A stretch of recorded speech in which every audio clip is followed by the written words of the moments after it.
I'm going to show you very quickly some of the early research. This is the first study, and I won't go into it in great detail except to say that this experiment was performed in the Middle East during the peak of the Lebanon War in the early 1980s. It was hypothesized, based on many previous smaller experiments, that if enough people were collectively experiencing and stimulating this fundamental, powerful field of peace within, that there would be a radiated influence of peace that would affect the behavior of people throughout society. People would wake up in the morning and they'd decide, hey, I don't think I'm going to kill anybody today. What a novel thought. That, with some expanded comprehension and less narrowly cramped, narrowly self-centered, acutely stressed vision, that those desperate acts of terrorism simply don't really have a fertile field to fall on. So this chart shows a dotted line going up and down, which is the rise and fall on a daily basis of the number of people who were meditating as a group in Jerusalem. About 1,000 people on average, sometimes more, sometimes less. And the solid line represents progress towards peace in the war in neighboring Lebanon.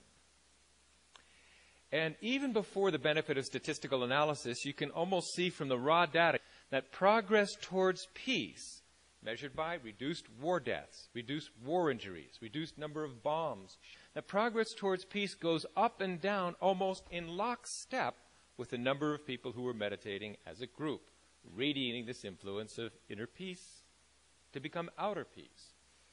When this was subject to mathematical analysis, the likelihood that this is simply due to some fluke, due to chance, is less than 1 part in 10,000.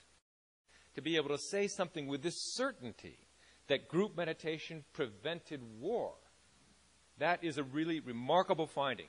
When this was published in the Yale University Journal of Conflict Resolution, it ignited a firestorm.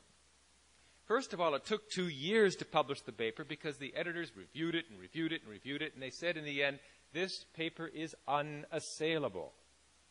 This paper was performed at a standard of scientific rigor far beyond that required for publication in any journal. So they had to publish it, but they published it with a letter. And the letter in the journal said, the results of this experiment are so unexpected that 1,000 people could influence the behavior of 1 million, that they urged other scientists to go out and repeat the study. And that's exactly what happened over the next 2.25 years. 7 other scientific collaborations went out and repeated the study, training and assembling groups of meditators, practicing transcendental meditation.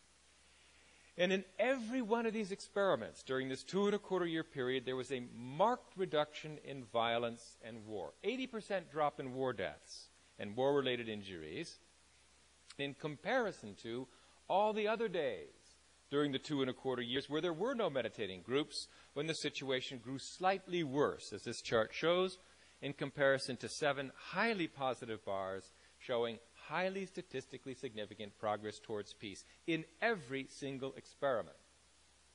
If you put these together, the likelihood that this reduction of war was, again, simply due to chance and not due to the meditating groups was less than 1 part in 10 million.